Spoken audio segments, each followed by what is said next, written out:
Primera pregunta. ¿Qué es la creatividad? La acción no es creatividad, tampoco la inacción es creatividad.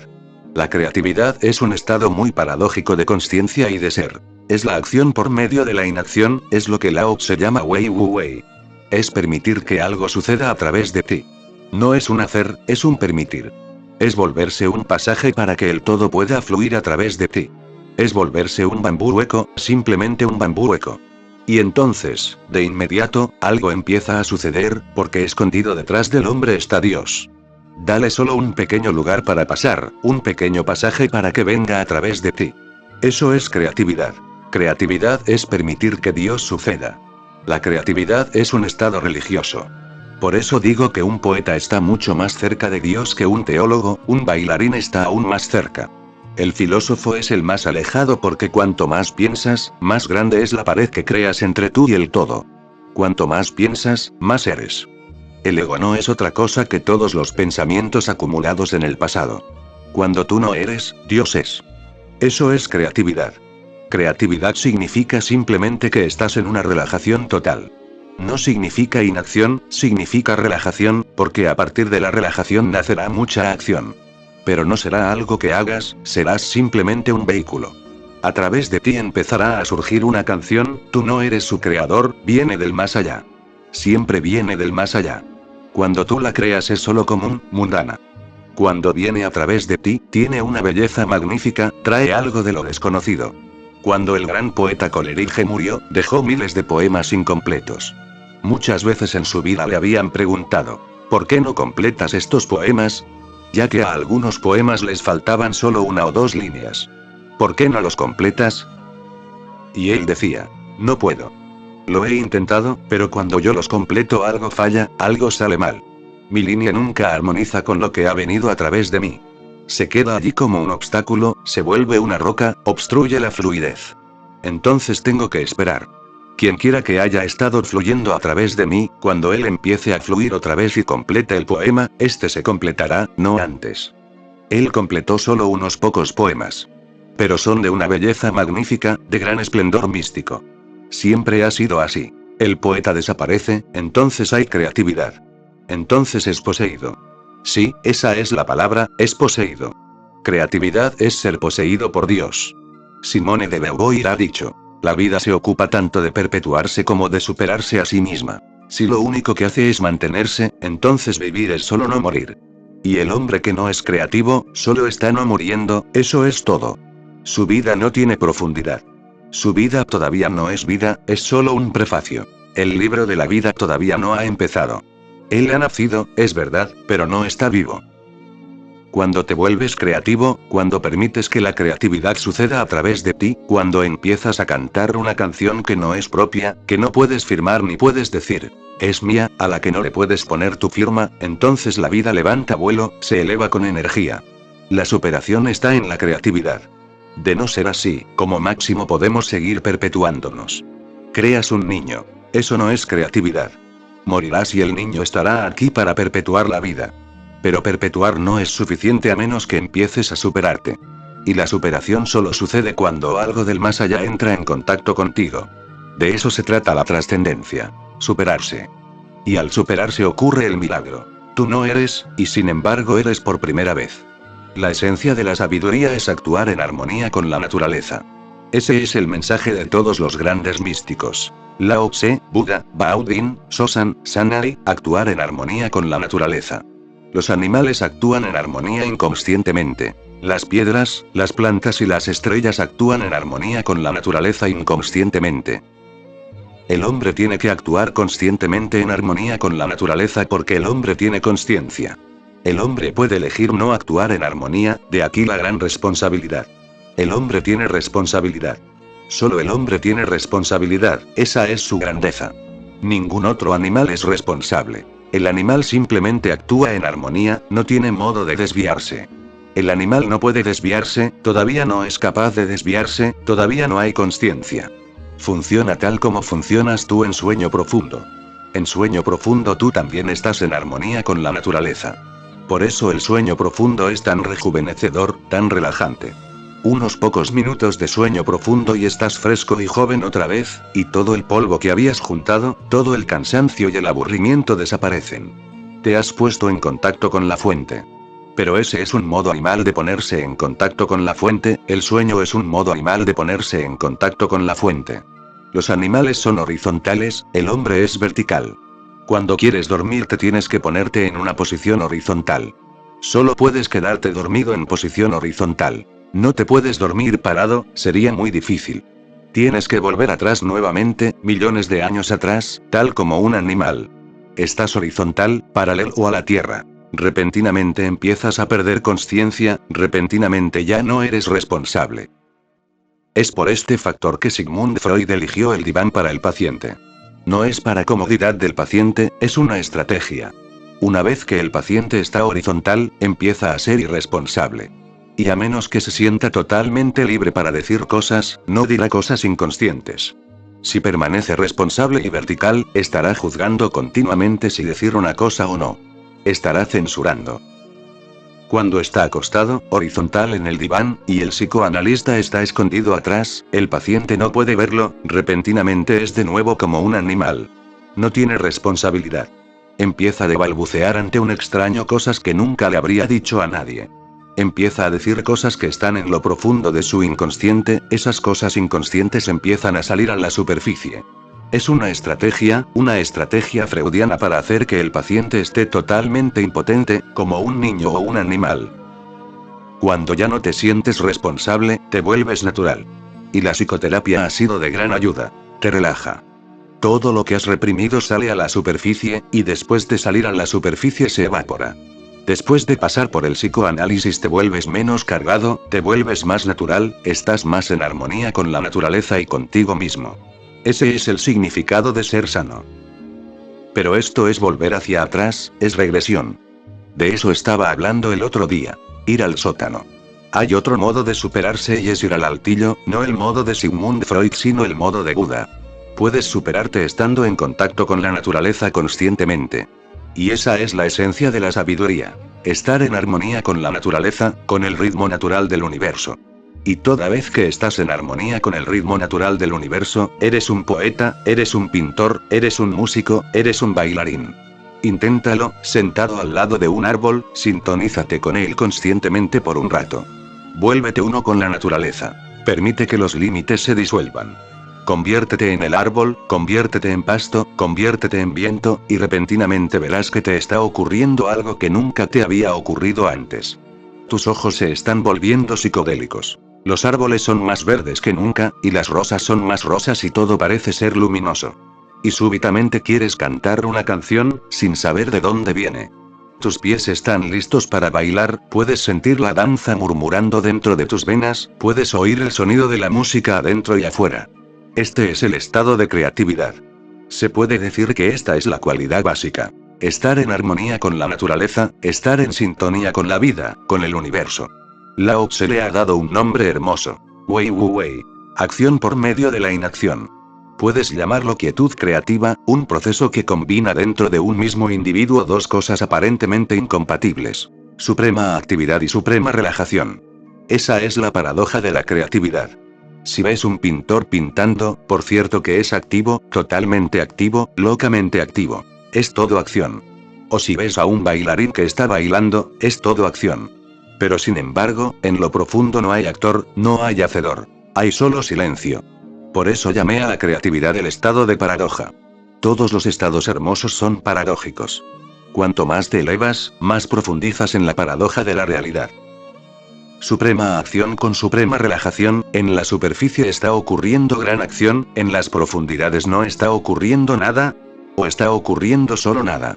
La quietud creativa es la acción suprema. La preciosa elasticidad, la simplicidad, la espontaneidad y la libertad que fluyen de nosotros, o más bien a través de nosotros, cuando nuestros egos privados y nuestros esfuerzos conscientes ceden ante un poder que no es propio. Ceder ante un poder que no es tuyo, entregarte a un poder que está más allá de ti, eso es creatividad. La meditación es creatividad. Y cuando el ego desaparece, la herida que hay en ti desaparece. Eres sanado, estás completo. El ego es tu enfermedad.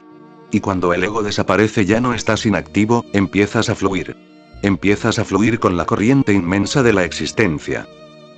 Norbert Wiener ha dicho: no somos sustancia que permanece sino patrones que se perpetúan a sí mismos. Remolinos de agua en un río que fluye por siempre. Entonces no eres un ego sino un suceso o un proceso de sucesos, entonces eres un proceso, no una cosa. La consciencia no es una cosa, es un proceso, y hemos hecho de ella una cosa, en el momento en que la llamas yo, se vuelve una cosa. Definida, limitada, inactiva, estancada. Y empiezas a morir. El ego es tu muerte. Y la muerte del ego es el comienzo de tu vida real. Y la vida real es creatividad. No necesitas ir a ninguna escuela para aprender creatividad, todo lo que necesitas es ir hacia adentro y ayudar al ego a disolverse. No lo mantengas, no sigas fortaleciéndolo y alimentándolo. Y cuando el ego no es, todo es verdad, todo es belleza. Y entonces cualquier cosa que ocurra será buena. Y no estoy diciendo que todos se volverán Picassos o Shakespeares, no estoy diciendo eso. Unos pocos de ustedes se volverán pintores, unos pocos se volverán cantantes, unos pocos se volverán músicos, unos pocos, bailarines, pero eso no es lo esencial. Cada uno se volverá creativo a su manera. Podrás ser un cocinero pero entonces habrá creatividad. O simplemente podrás limpiar, pero entonces habrá creatividad. No habrá aburrimiento. Te volverás inventivo en cosas pequeñas. Hasta limpiar será una especie de adoración, una oración. Entonces cualquier cosa que hagas tendrá el sabor de la creatividad. Y no necesitamos muchos pintores, si todos resultan ser pintores la vida se volverá muy difícil. No necesitamos muchos poetas, también necesitamos jardineros, también necesitamos granjeros y necesitamos todo tipo de personas. Pero toda persona puede ser creativa. Si es meditativa y sin ego, entonces Dios empieza a fluir a través de ella. De acuerdo con sus capacidades, de acuerdo con su potencial, Dios empieza a tomar formas, y entonces todo es bueno. No es necesario que te vuelvas famoso. A una persona realmente creativa no le importa en absoluto volverse famosa, no es necesario. Se siente tan tremendamente pleno en lo que sea que esté haciendo, está tan contento con lo que sea que es y donde sea que esté, que no surge el deseo. Cuando eres creativo, los deseos desaparecen. Cuando eres creativo, la ambición desaparece. Cuando eres creativo ya eres aquello que siempre quisiste ser. Siguiente pregunta.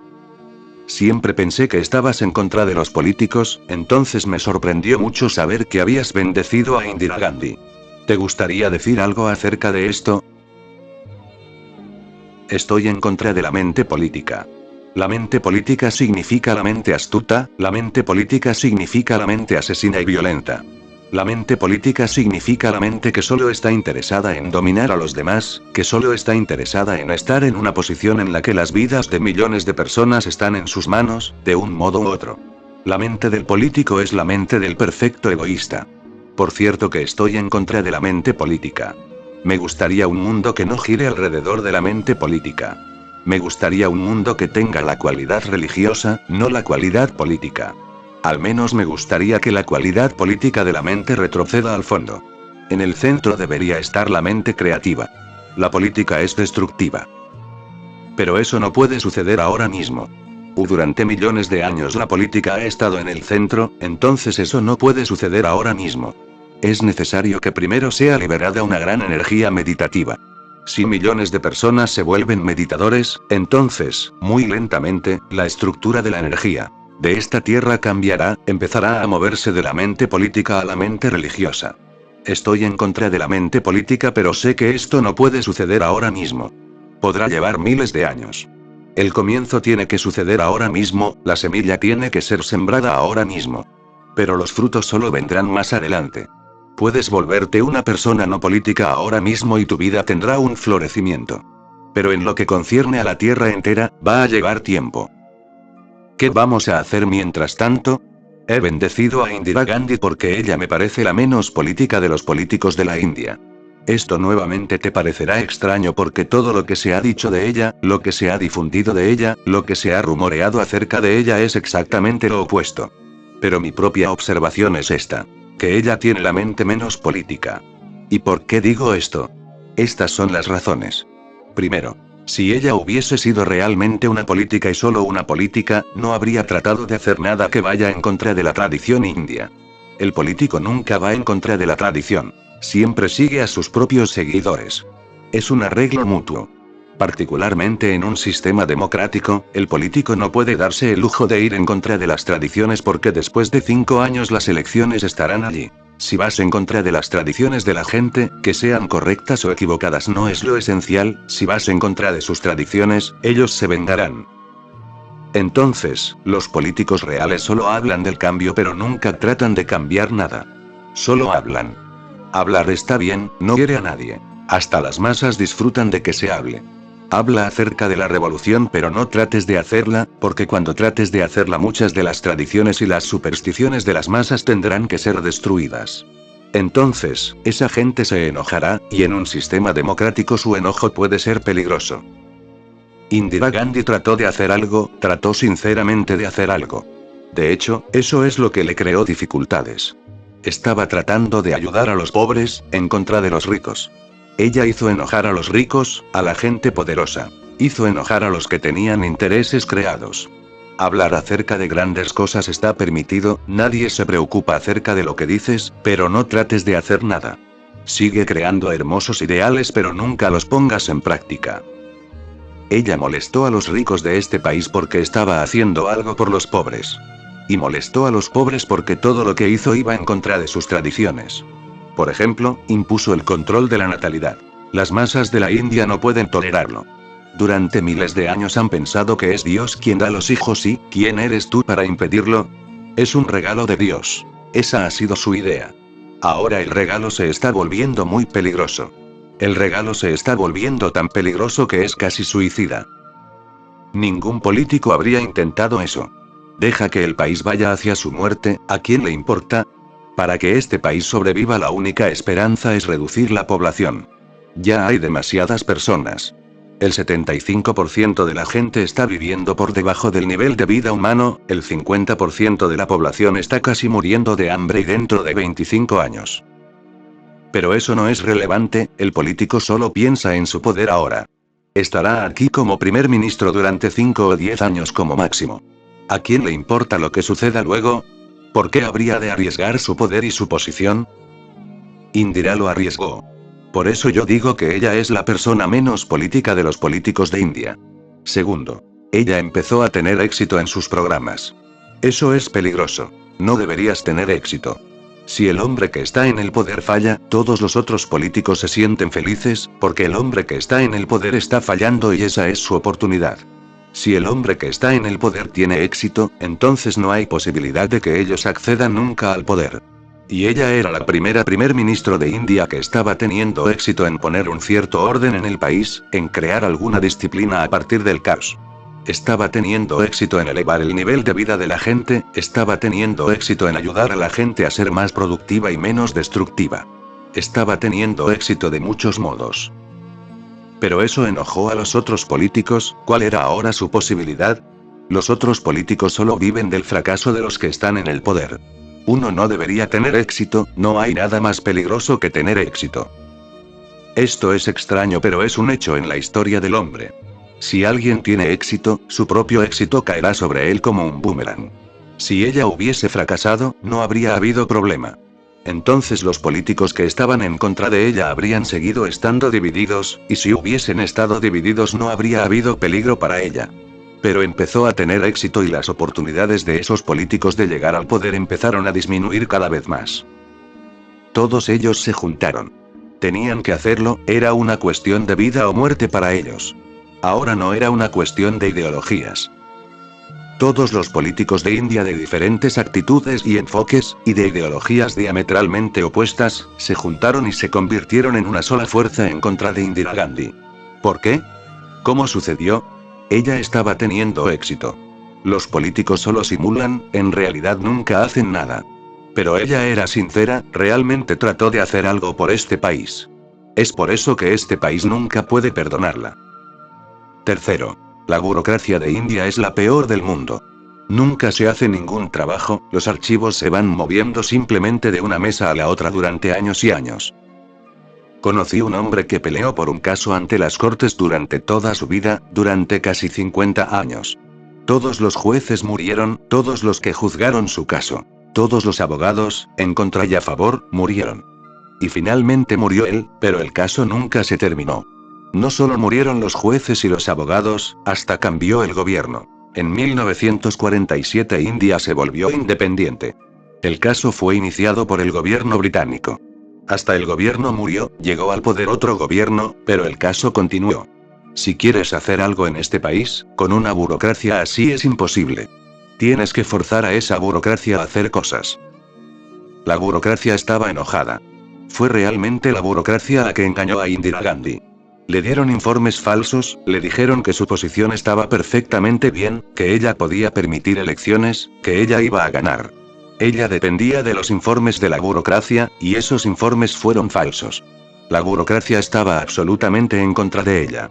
Nadie los había forzado nunca a hacer nada, y ella los estaba forzando a hacer cosas. Los ricos están en contra de Indira porque ella trató de elevar a los pobres un poco de su pantano. Los pobres estaban enojados porque ella les impuso el control de la natalidad a la fuerza y solo se puede imponer a la fuerza, de otro modo no es posible hacerla. La burocracia estaba en contra de ella porque forzó a los burócratas a hacer cosas, a implementar cosas, y rápido. Todo el país estaba enojado. Si ella hubiese sido una política, esto no hubiese sucedido. Cuarto. Impuso un estado de emergencia. Ella fue directa. Si hubiese sido una política habría hecho todo lo que se hace a través de un estado de emergencia sin imponerlo. Eso es lo que se está haciendo ahora. Todo se está haciendo exactamente igual que como se hacía en el estado de emergencia, pero sin declararlo. El político astuto siempre trabaja indirectamente, no directamente. No es directo.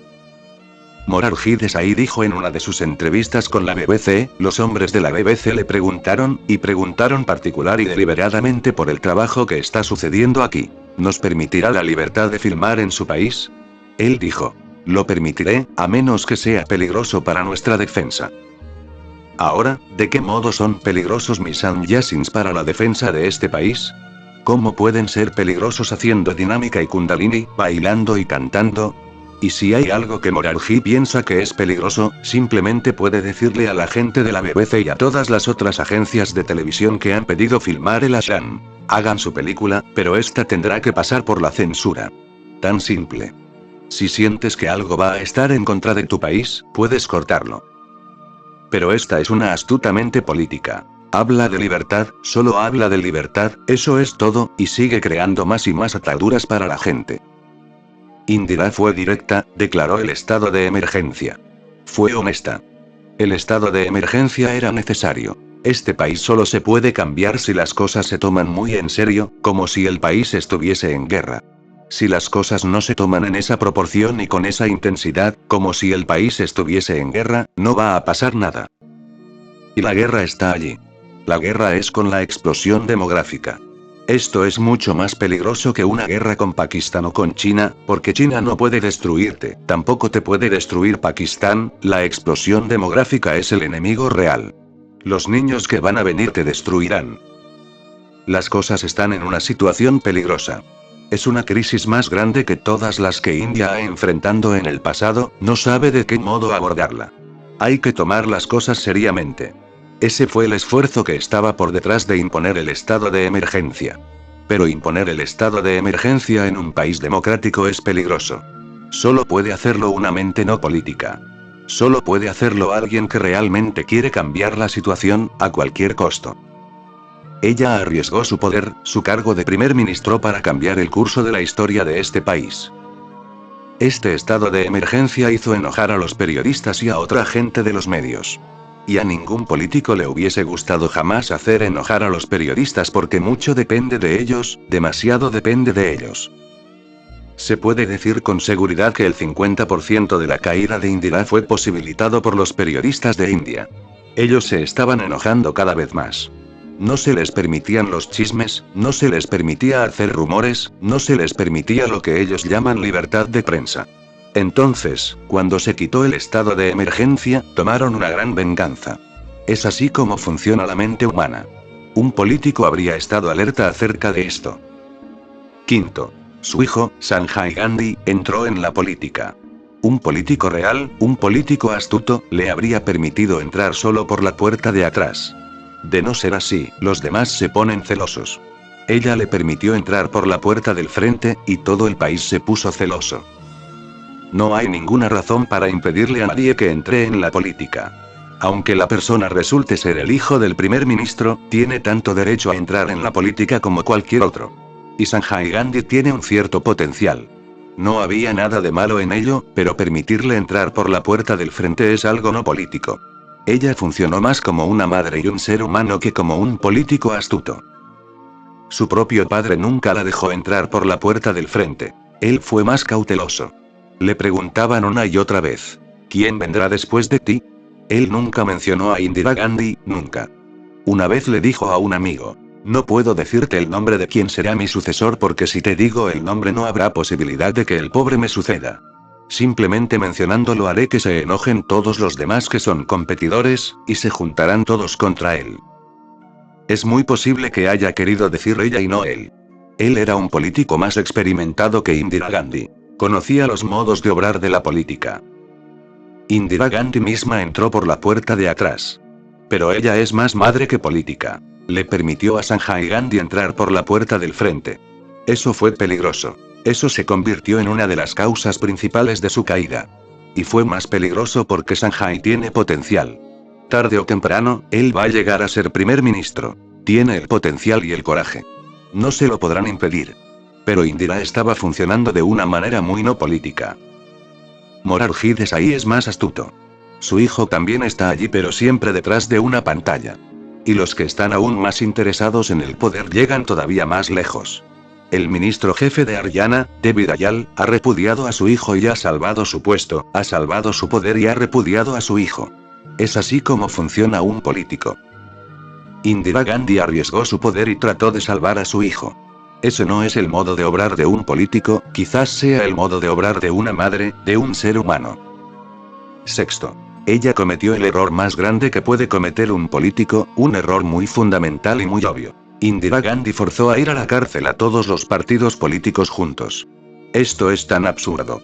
Hasta un hombre como yo, que no tiene nada que ver con la política, puede ver que es absolutamente absurdo. Si pones a todos tus enemigos juntos en la cárcel, los estás forzando a que se unan contra ti. Ella debería haber estudiado un poco más a Machiavelli. Es tan simple. Un político nunca debería hacer eso. Mantén al menos a la mitad de los enemigos fuera de la prisión y mitad de los enemigos en prisión. Manténlos peleando, manténlos separados, porque ese es el único modo de gobernar. Dividir. Esto es totalmente estúpido. Al poner a todos tus enemigos juntos en la cárcel casi les has impuesto la unidad. Ellos no pueden evitarlo. Ahora eres el enemigo de todos ellos. Ellos llegaron a tener una relación amigable. No había pasado esto por 30 años, durante 30 años habían estado divididos. De pronto Indira los juntó y ellos se dieron cuenta. Es tan simple. Si nos reunimos, entonces Indira se irá. El partido del Congreso había gobernado durante 30 años porque los enemigos estaban divididos. Indira funcionó como un no político. Y séptimo. Después del estado de emergencia, inmediatamente después del estado de emergencia y después de un gran esfuerzo por imponer el control de la natalidad en el pueblo, cuando los ricos, los pobres, los periodistas y todos estaban molestos y enojados, inmediatamente después del estado de emergencia, declaró elecciones generales. Eso es, nuevamente, incomprensible. Si me hubiese preguntado, yo le habría dicho: espera al menos por un año. Quita el estado de emergencia, espera un año. Ese año habría sido suficiente, la presión de los periodistas habría sido liberada, la gente se habría olvidado de la imposición, la memoria de la gente es muy corta, y en un año, los enemigos, todos los enemigos políticos habrían caído otra vez, en sus viejos hábitos, habrían empezado a pelear otra vez uno con otro. Dar elecciones generales al país de inmediato fue totalmente no político. Es así como fue derrotada. A causa de estos errores, digo que ella es la menos política de todos los políticos de India. En consecuencia la he bendecido. La he bendecido y la bendigo de nuevo. Siguiente pregunta. ¿Qué dices acerca de la educación sexual para niños pequeños? La verdad es la verdad, y nadie debería ser excluido de ella. Solo porque los niños son pequeños, ¿deben ser alimentados de mentiras? ¿La verdad es solo para los adultos? ¿Significa eso que la verdad es peligrosa para la delicada consciencia del niño? La verdad nunca es peligrosa, la falsedad es peligrosa. Y si le dices una falsedad al adulto, él podrá ser capaz de defenderse. Esto se puede perdonar. Pero nunca le digas algo falso al niño porque él es muy impotente, es muy indefenso. Depende tanto de ti, confía tanto en ti, no lo traiciones. Eso es traición. Decir cualquier mentira significa que has traicionado al niño. Y finalmente estarás en problemas. Tarde o temprano el niño descubrirá que le has estado diciendo mentiras. Ese mismo día toda su confianza en ti desaparecerá. Si los jóvenes empiezan a rebelarse contra los padres, la responsabilidad no es de ellos, es de los padres. Han estado diciendo tantas mentiras. Y ahora poco a poco, los niños empiezan a descubrir que eran todas mentiras. Y si has estado diciendo tantas mentiras, hasta la verdad que les has dicho se vuelve sospechosa. Y una cosa es segura. Ellos pierden su confianza en ti. Los has traicionado, los has engañado. Te vuelves feo ante su conciencia.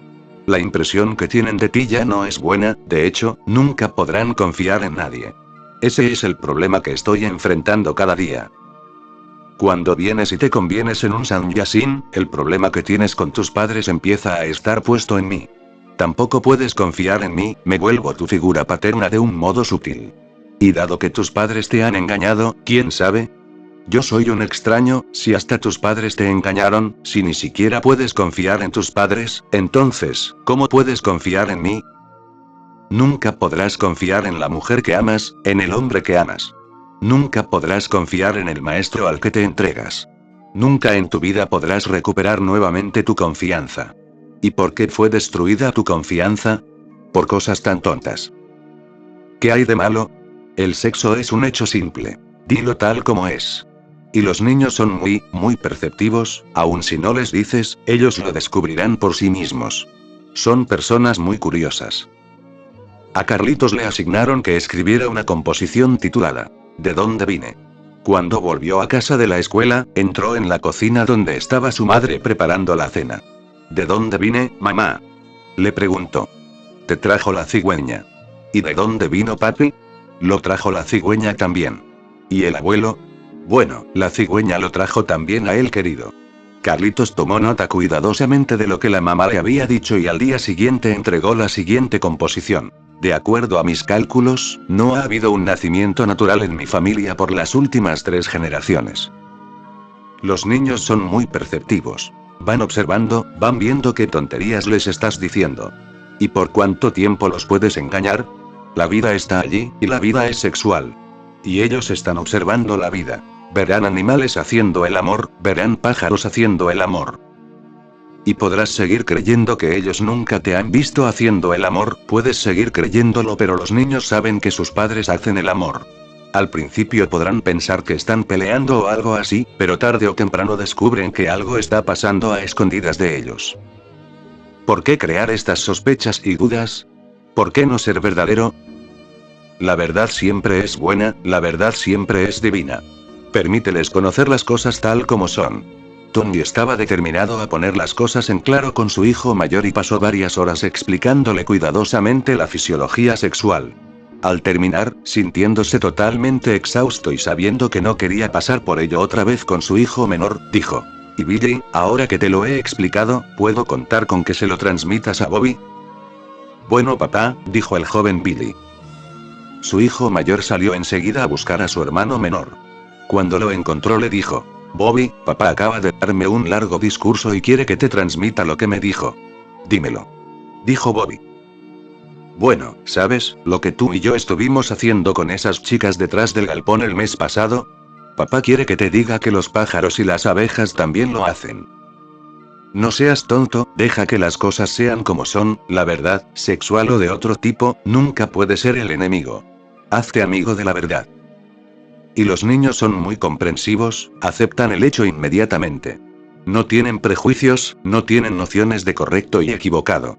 Si les dices la verdad, entienden que es así y se olvidan del asunto. Y esto creará una gran confianza en ti. Nunca los engañas. La educación sexual es una de las causas fundamentales de la brecha entre las generaciones. El día que el niño descubre que sus padres lo han estado engañando, pierde todo su arraigo en la confianza. Es el shock más devastador que le puedes dar a ese sistema delicado. No trates de hacer filosofía acerca de la verdad, y no le des muchas vueltas. Dilo tal como es. ¿Por qué hay en ti tanto miedo con respecto a esto? ¿Por qué tus padres no te lo dijeron? Entonces te sientes un poco tembloroso, nervioso, atemorizado, como si estuvieses entrando en algún territorio peligroso. Sé muy simple, directo. Y toda vez que un niño pregunte acerca de cualquier cosa, si sabes, díselo. Si no sabes acerca de eso, dile que no sabes. Hay dos errores que puedes cometer. Uno es decir algo que no es así, ese es un peligro. El otro es decir algo que no sabes. Por ejemplo, el niño pregunta, ¿quién creó el mundo? Y tú dices, Dios. Nuevamente lo estás llevando hacia algo dañino. No sabes. Estás fingiendo que sabes. Pronto el niño descubrirá que no sabes nada, que tu Dios es falso. Y el problema no es que para él ha quedado demostrado que tu Dios es falso, el problema es que ahora ha quedado demostrado que todo el concepto de Dios es falso. Has destruido una gran posibilidad de investigar a Dios. Deberías haber dicho, no lo sé. Estoy tratando de saber. Soy tan ignorante como tú. Si lo descubro antes que tú, te lo diré. Si lo descubres antes que yo, por favor, dímelo. Así tu hijo te respetará para siempre por esta sinceridad del corazón, por esta igualdad, por no haber fingido nunca, por no haber tratado nunca de mostrar. Yo sé y tú no sabes, por no haber sido nunca egoísta. Decirle al niño que Dios creó el mundo, sin saberlo, no es otra cosa que un juego del ego. Estás disfrutando a expensas de la ignorancia del niño. Pero, ¿por cuánto tiempo puedes disfrutar de este conocimiento? Nunca le digas al niño aquello que tú mismo eres incapaz de hacer. No le digas al niño. Di la verdad, di siempre la verdad, porque una vez que te atrape con las manos en la masa diciendo algo falso, habrás destrozado algo de inmenso valor. Y no hay nada más valioso que la confianza. ¿Y por cuánto tiempo puedes ocultar el hecho? Un día alguien golpea a la puerta y le dices al niño, dile que papi no está en casa. Y ahora el niño sabe que hablar de la verdad es una cosa, pero que no se supone que uno la siga y la practique. Has creado en él una dualidad. Diciendo algo, fingiendo algo y siendo otra cosa que es completamente lo contrario. Has creado la escisión. Y si sabes algo, si el niño pregunta acerca del sexo o de cómo vienen al mundo los niños, y eso tú lo sabes, entonces simplemente dilo tal como es. Hazlo tan simple como sea posible porque el niño no está preguntando acerca de la fisiología o de la química o acerca de los mecanismos internos del sexo. No está preguntando acerca de toda esa tontería. Ese no es su interés. No empieces a hablarle de la fisiología, porque en nombre de la educación sexual lo único que hacen en las escuelas es enseñar fisiología. Y el niño simplemente se aburre, no está interesado. Él simplemente quiere la verdad. ¿Cómo vienen los niños? ¿De dónde vienen? Dile simplemente eso y nunca trates de darle más información de la que necesita y pide, porque será demasiado pronto. Eso también está ocurriendo, particularmente en Occidente donde ha prevalecido la idea de que hay que darle educación sexual a los niños. Entonces los padres están apurados. Aun si el niño no ha preguntado, derraman sobre él a borbotones los conocimientos que han adquirido de libros y los niños simplemente se aburren. A menos que la pregunta haya surgido del niño no hay necesidad de decir nada. Cuando la pregunta ha surgido no hay necesidad de ocultar nada. Y no es una cuestión de edad en absoluto, entonces no preguntes acerca de los niños pequeños.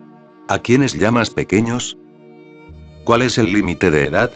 ¿7 años es pequeño? ¿O 9 años es pequeño? No es una cuestión de edad. Cuando el niño pregunta, está listo para que se le dé la información. Podrá tener 4 años, podrá tener 5, podrá tener 7. Cuanto más inteligente sea un niño, más temprano preguntará, eso es seguro. El estúpido, el mediocre, podrá no preguntar tan temprano. Podrá preguntar cuando tiene 12 o 14. Pero el niño inteligente inevitablemente preguntará temprano porque la vida es un misterio tal que desde el comienzo mismo el niño se da cuenta de que algo está pasando. A su alrededor la vida está sucediendo, la vida se está perpetuando. Él ve los huevos de los pájaros en el jardín, y entonces un día los huevos se rompen y salen los pájaros. Él ve la panza de su madre que crece más y más y por cierto que siente curiosidad. ¿Qué está pasando? ¿Su madre está enferma o qué? Y entonces un día ella vuelve del hospital con un niño. ¿Y de dónde ha venido el niño? Lo ha traído la cigüeña. Y él ve que la panza ya no es grande. Ahora está intrigado. ¿Qué pasó con la panza? ¿No crees intrigas innecesarias para los niños? La vida es lo suficientemente intrigante tal como es. La vida es tan misteriosa, la pregunta estará allí inevitablemente. Pero recuerda, cuanto más inteligente sea el niño, más temprano preguntará. Entonces, si tu niño pregunta temprano, no pienses que parece ser indecente desde el principio mismo. No es indecente, es inteligente. Si alguien es indecente, ese eres tú. Él es simplemente inteligente. Dile las cosas tal como son, y dícelas de modo tal que pueda entenderlas. No hagas filosofía, no vayas de modo indirecto, dando vueltas y vueltas, ve directamente al asunto. Hazlo tan claro como 2 y 2 son 4 y entonces te sorprenderás. Una vez que le has dicho el hecho, el niño se va y empieza a jugar, ya no está interesado y nunca hará la pregunta de nuevo. Si falsificas las cosas traerá la pregunta una y otra vez, la traerá por un lado y por otro lado, cualquier excusa y traerá nuevamente la pregunta, porque quiere conocer el hecho y a menos que se le dé el hecho no estará satisfecho. Solo los hechos satisfacen, las falsificaciones pueden posponer pero nunca pueden satisfacer. Siguiente pregunta. ¿Por qué sigo tomándome y tomando la vida en general tan en serio?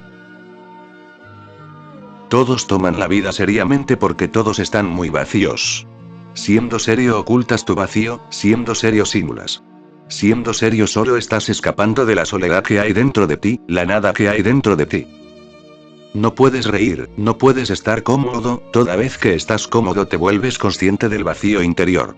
Tienes que ser serio. Siendo serio te sigues aferrando a la superficie, estando relajado empiezas a zambullirte en lo profundo de tu ser. Y estando allí sientes miedo. La gente es seria por una cierta razón, la razón es que no se quieren enfrentar consigo mismos. Y la seriedad también da una cierta dignidad, satisface al ego. Si eres serio todos piensan que debes ser importante. La seriedad tiene una connotación de importancia. La gente importante es muy seria. No ves reír a los santos. Los cristianos dicen que Jesús nunca se rió. No pueden estar en lo cierto. Yo conozco a Jesús mucho mejor, ellos deben estar equivocados. Pero indican una cierta actitud. ¿Cómo puede reír Jesús? Él debe ser serio, totalmente serio. Todas las pinturas cristianas de Jesús son feas y falsas porque le hacen la cara muy seria. Los pintores estaban haciendo algo grande y pensaban que tenía que ser serio porque Jesús es el Salvador. ¿Cómo puede el Salvador reír y contar chistes? No esperas que un Salvador del mundo cuente chistes. Tiene que ser serio, tiene una gran carga, está llevando la más pesada de las cargas. La carga de toda la tierra, de toda la humanidad, del pecado original del hombre, y otros pecados no originales también. Millones de personas y sus pecados, y él está cargando con el peso de todos. Él es el Salvador. Los cristianos no pueden creer que Krishna pueda bailar, cantar y tocar la flauta a causa de la idea que ellos tienen. Krishna no parece ser serio en absoluto. ¿Cómo puedes estar tocando la flauta cuando hay tanta gente sufriendo por tantos pecados? Todos están en camino al infierno, ¿y tú estás tocando la flauta? ¿Es este el momento de tocar la flauta? Y estás bailando, y con tantas novias. Esto parece ser muy irresponsable. Un Salvador bailando con sus novias a la luz de la luna llena, y todo el mundo en una miseria tal. Krishna debería abrir un hospital o al menos una escuela primaria para educar a la gente. Debería hacer algún trabajo de misionero. ¿Qué está haciendo bajo la luna llena cuando la tierra entera se está hundiendo más y más profundamente en el pecado? Se ve frívolo, Jesús es serio.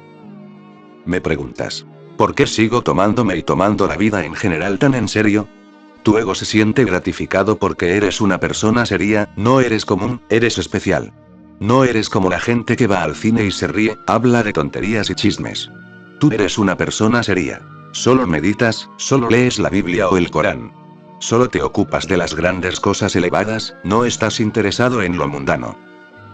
La seriedad mantiene al ego, la seriedad es el clima en el que el ego puede prosperar. La no seriedad es la muerte del ego. Yo te enseño no seriedad. Y a causa de esta seriedad haces montañas de granos de arena. Solo cosas pequeñas, y haces montañas. Alguien fuma cigarrillos y es muy serio, como si por fumar cigarrillos se va a ir al infierno. Piensa que está cometiendo un gran pecado.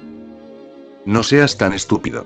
Solo por inhalar y exhalar humo no puedes cometer ningún pecado. Podrá mostrar que eres estúpido, pero no muestra que seas un pecador. No pienso que la gente sea enviada al infierno por la estupidez. Si así fuese, toda la tierra habría estado en el infierno. ¿Por qué está aquí la gente? Toda la gente estúpida está aquí en el mundo. Pero haces montañas. No puedes tolerar las cosas pequeñas, tienes que estar con las cosas grandes. ¿Piensas que estás cometiendo grandes pecados? Debes recordar una cosa. Ni en el infierno serás el primero, estarás parado en una larga fila. Donde sea que estés, estarás parado en una larga fila. Olvídate de ser el primero, aún en el infierno. George Bernard Shaw dijo una vez, alguien le preguntó, ¿a dónde te gustaría ir, al cielo o al infierno? Él dijo, a donde sea que vaya, me gustaría ser el primero. Estoy listo incluso para ir al infierno, pero quiero ser el primero. Y si tengo que ser segundo en el cielo, no me interesa el cielo en absoluto. El ego quiere ser el primero en todos lados, el ego quiere ser el santo más grande. Si eso no es posible, entonces el pecador más grande, pero el más grande. ¿Por qué no puede ser común? Ser común es inmensamente hermoso, y ser simplemente humano es divino. Olvídate de los ideales y las metas, esos ideales y metas te mantienen neurótico. Y la gente va cambiando sus metas. Primero solían tener como meta el paraíso, la santidad, la realización de Dios o la iluminación, van cambiando. Ahora tienen que lograr el orgasmo total. Ahora ningún orgasmo más pequeño servirá. Orgasmo total. Y de todos modos, ¿qué es orgasmo total? ¿Cómo vas a saber que esto es el orgasmo total? ¿Hay algún modo de medido? Y es así como seguirás siendo desdichado. El orgasmo total nunca será alcanzado. Ahora hay personas que ansían continuamente tener experiencias cumbre, quieren una experiencia cumbre a cada momento. Se vuelven locos. Si pasa un momento sin una experiencia cumbre, entonces la vida está perdida. Entonces se ha malgastado un momento. ¿Dónde está la experiencia cumbre? Quieren permanecer continuamente en la cumbre, las 24 horas. Estas cosas mantienen insana a la gente. La vida debería vivirse con más cordura. ¿Y a qué me refiero cuando digo que la vida debería vivirse con más cordura? Uno debería ser capaz de aceptar la cualidad común de la vida. En esta cualidad común hay una tremenda alegría, y esa alegría no es algo como una experiencia cumbre, es más difusa. No es una cumbre, porque las cumbres solo existen con los valles. Si quieres una experiencia cumbre, entonces tendrás que caer una y otra vez al valle. Tendrás que repetir el mito de Sísifo. Él lleva la roca a la cumbre y para el momento en que llega a la cumbre es tan pequeña y la roca es tan grande que esta rueda nuevamente hacia abajo por el otro lado. Tiene que correr de nuevo al valle. Luego empieza otra vez el viaje, ansiando nuevamente la experiencia cumbre. Y para el momento en que llega al cumbre, va llegando, y fin. Otra vez abajo, al valle nuevamente. Y eso es lo que te pasa. Cada experiencia cumbre es momentánea. Es la repetición del mito de Sísifo. Olvídate de ello.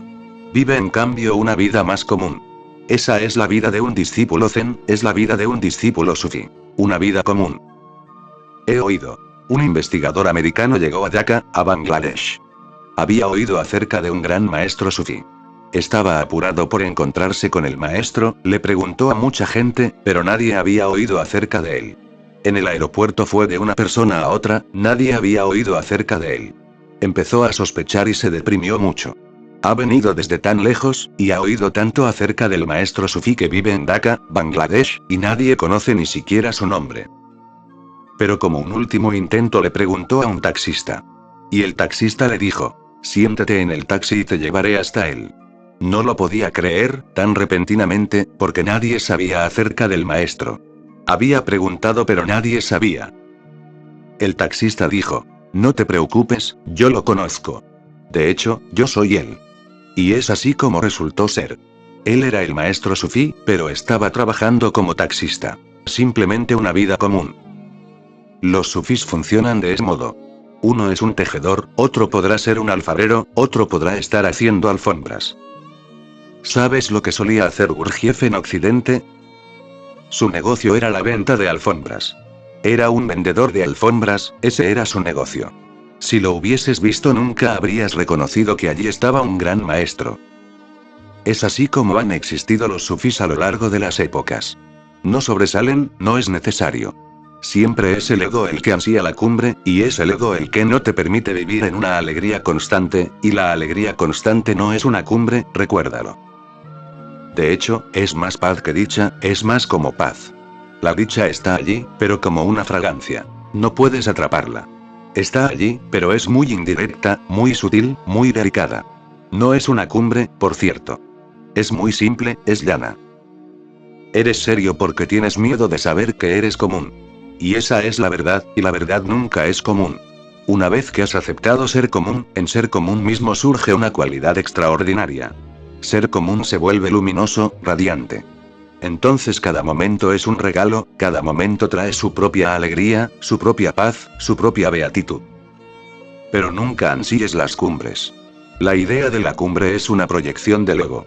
No te vuelvas serio y no hagas montañas de granos de arena. No hay nada acerca de lo cual ponerse serio. Ríe un poco, vive un poco y sé juguetón, y sabrás lo que es la vida. Esto llega con la risa, no con la seriedad. Una persona seria es una persona cerrada, una persona seria es una persona que no está disponible. Una persona seria vive con todas las ventanas y las puertas cerradas. Una persona seria está encapsulada en sí misma. Nunca tiende ningún puente hacia la gente, cierra sus puertas, nunca tiende ningún puente. Ríe, porque la risa es un puente. Ama, porque el amor es un puente.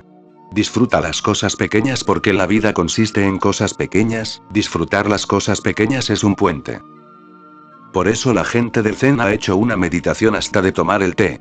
Simplemente tomar el té, ¿quién piensa que es algo religioso? Pero puede ser transformado, depende de tu actitud. Puedes tomar té de un modo muy meditativo. Sorberlo meditativamente, saboreado, oler el aroma.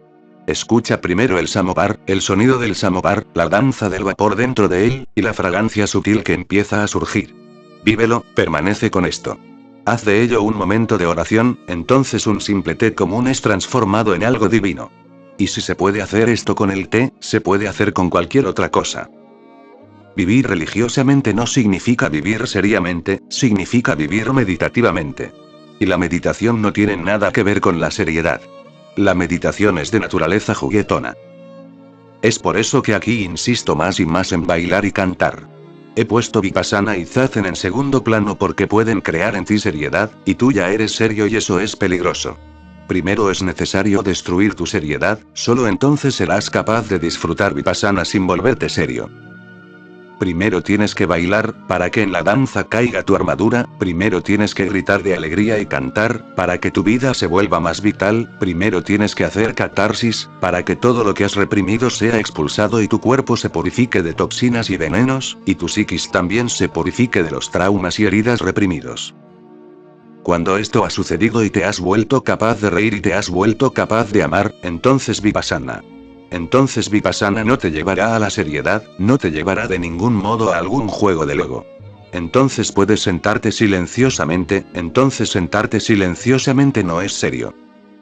Esa es la cualidad especial que estoy tratando de crear aquí en Vipassana, no existe en ningún lugar del mundo. Todo mi esfuerzo aquí es traer el Tantra al siglo XX y hacer de él un Neo-Tantra, traer el Tao al siglo XX y hacer de él Neo-Tao, traer el Zen al siglo XX y hacer de él Neo-Zen, y así sucesivamente. Neo-Sufismo y Neo-Yoga. Muchos siglos te separan de estas cosas hermosas, hay que deshacerse de esos siglos. Y solo puedes deshacerte de esos siglos si tú te deshaces de lo que se te ha hecho en esos siglos. Te has vuelto demasiado serio. El hombre moderno es muy serio. Nunca antes ha sido así. Y esta seriedad está creando una distancia de Dios, del todo. Entra en tu seriedad y observa qué es lo que estás escondiendo detrás de ella. Estás solo, estás vacío, y no eres capaz de enfrentarlo. Tienes que enfrentarlo, porque el vacío no es malo, el vacío es inmensamente hermoso. Si escapas de él, entonces se vuelve feo. Si entras en él, se vuelve silencio y quietud, y si desapareces en él, se vuelve creatividad. La soledad es hermosa. Solo la persona que está sola se vuelve capaz de amar. Aquellos que no pueden estar solos no pueden estar en un estado de amor, porque su amor sigue siendo una especie de necesidad. El amor puede ser de dos tipos. Uno es cuando le dices a alguien, te necesito, realmente te amo. Este es un amor feo porque está basado en la necesidad. Dices, te necesito, quieres usar al otro. Todavía no eres capaz de estar solo. Quieres estar junto a alguien, quieres aferrarte al otro. El otro te mantiene ocupado, sin el otro te da miedo tu propia soledad. Y esto es lo que dice la gente, y los amantes lo disfrutan mucho. Cuando alguien te dice, te necesito, realmente te amo, sientes que estás entrando en algo hermoso. No es así. Estás entrando en algo destructivo. Este es el tipo equivocado de amor. Y este es el amor que existe en el mundo. Todos tienen miedo de su soledad y se aferran al otro, usan al otro como un medio, alguien a quien aferrarse. Y cuando usas al otro, lo reduces a una cosa. Ya no es una persona, se vuelve un marido o una esposa. La libertad se ha perdido. No puedes dejar que el otro sea libre porque si le permites ser libre entonces tendrás que enfrentarte con tu soledad. Y no quieres hacer eso. Entonces te aferras. Agarras al otro, lo posees. Aun si poseerlo significa ser poseído por el otro, estás dispuesto a perder tu libertad, se vuelven esclavos mutuos, mutuas prisiones. El amor como necesidad crea lo que el otro día llamaba visión túnel. Te enfocas en una persona y tienes miedo de que si esa persona te deja, no serás capaz de vivir en absoluto. La idea misma de que el otro te deje te hace pensar inmediatamente en cometer suicidio. Tu vida no tendrá sentido. Esto es visión túnel. Uno solo está dispuesto a admitir un espectro estrecho de sensaciones. Todo lo demás se considera insignificante, y cuando tales expectativas fracasan, uno siente que no vale la pena vivir. Y siempre fracasan, porque en realidad nadie puede ser poseído. ¿Cómo podrás poseer una presencia, una persona? Él o ella no son una cosa, nunca puede ser el dueño. El otro seguirá haciendo valer su libertad, el otro seguirá saboteando tus esfuerzos por poseerlo. El otro está tratando de poseerte y tú estás tratando de poseerlo. Nadie quiere ser poseído, y todos quieren ser el poseedor. Ahora, esto está condenado al fracaso. Tarde o temprano empezarás a sentir que la vida no tiene sentido. Este tipo de amor es patológico, y es el único tipo que existe y está disponible en el mundo. Vuelve a la gente neurótica y psicótica, debe ser transformado en el amor que no es una necesidad sino un estado. Entonces uno puede amar la vida con más riqueza. Entonces uno puede amar y sin embargo, permitirle al otro que sea libre. Entonces el amor no es posesivo. Pero ese amor solo es posible cuando has aprendido a vivir con tu soledad, cuando puedes estar solo y perfectamente feliz y no extrañas al otro en absoluto, solo entonces puedes amar. Pero entonces llega un tipo de amor totalmente diferente, hasta pensar en él te resultará un shock. Entonces el amante dice, no te necesito, te amo. Será casi incomprensible, un amante que le dice a alguien, no te necesito, te amo. Parecerá contradictorio porque siempre has oído, te necesito, te amo mucho, estás familiarizado con ese enfoque. Pero este es verdadero amor, el otro es destructivo. Destruye a ambas personas, destruye todas las posibilidades de crecimiento. Cuando puedes decir, no te necesito, simplemente te amo, esto es amor verdadero, es amor creativo. Medita simplemente sobre esto. Repítelo silenciosamente dentro de ti. No te necesito, te amo, y se abre una dimensión totalmente diferente, ahora no hay necesidad de poseer, ahora no hay necesidad de reducir al otro a una cosa, ahora no hay necesidad de destruir su libertad, ahora no hay necesidad de permitir que el otro destruya tu libertad. Ahora el amor puede existir con libertad. Cuando el amor existe en libertad tiene una tremenda belleza, tiene en sí algo de lo supremo, ahora es un puro compartir, ahora es un lujo, ya no es una necesidad. Te enseño el amor como lujo, no el amor como necesidad. Es simplemente un desborde. Tienes tanto que no lo puedes soportar más, tienes que dárselo a alguien. ¿Y de dónde estás obteniendo tanto? Vienes y aprendes a vivir en tu soledad. Si aprendes a vivir en tu soledad, la disfrutas y la celebras. Si aprendes a estar vacío sin ningún deseo de llenarte, de rellenarte con lo que sea. Comida, amor, dinero, poder, cuando no estás interesado en absoluto en rellenar tu vacío, entonces súbitamente el vacío cambia su color, su cualidad es transformada. Te relajas en él. Entonces no sientes estoy vacío. Sientes. Soy el vacío, y si soy el vacío, soy puro vacío. Y la pureza del vacío es tremenda. En el vacío no se puede juntar ni una partícula de polvo. El vacío no puede ser contaminado por nada, su pureza es total y absoluta. Ese vacío es siempre virgen. A partir de ese vacío, viviendo en ese vacío brota gran alegría y gran paz. Esto es lo que llamo creatividad. Puede volverse una canción, puede volverse una pintura, puede volverse una danza, puede volverse amor, puede volverse todo tipo de cosas. Pero una cosa es similar, desborda, este amor desbordante es un estado, un lujo, un compartir por la pura alegría de compartir. Este amor es celebración. Y tú has estado evitando tu soledad, has estado evitando tu vacío. Si sigues evitándolo nunca llegarás a conocer este amor creativo. Y esa es la experiencia más grande que hay. Estás evitando tu gran posibilidad, tu gran potencial. No seas serio, por favor. Abandona la seriedad. No te dará otra cosa que más y más desdicha. Medita sobre estas palabras de Khalil Gibran. Canten y bailen juntos y sean dichosos, pero permitan que cada uno esté solo tal como las cuerdas del laúd están solas aunque vibran con la misma música. Párense juntos, pero no demasiado cerca, ya que los pilares del templo están separados, y el roble y el ciprés no crecen el uno a la sombra del otro. Permanece solo. Eso es meditación. Y en la soledad brota el amor. Eso es creación. Entonces el amor puede hacer milagros. Pero para la persona que permanece seria, sus propias fuentes son inaccesibles, su propia savia, su propio suelo y sus raíces son inaccesibles. La persona que es seria sigue dando vueltas y vueltas afuera de su propio ser. Abandona tu seriedad, ríe un poco, ama un poco y conocerás lo que es Dios.